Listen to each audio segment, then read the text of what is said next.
a man with a sniper rifle aimed at the blonde boy in front of him. Just as he was about to pull the trigger, someone suddenly appeared behind him. Looking at the man in front of him, the forest ranger could tell at a glance that the man lacked the courage to fire. Returning home, the man was filled with regret, determined to take down John. The next day, the man returned to the forest, gathering his courage to confront the demon before him. But the reflection from his binoculars had already alerted John, though the man remained unaware.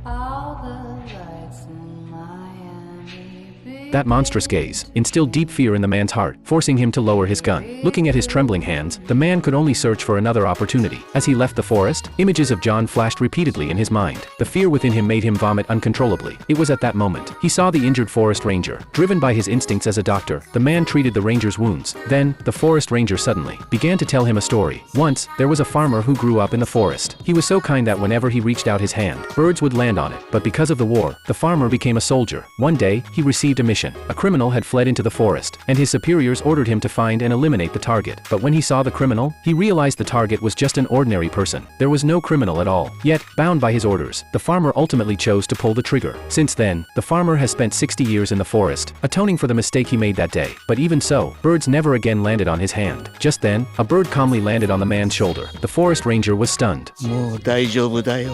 もう二度とこの森で血は流れない。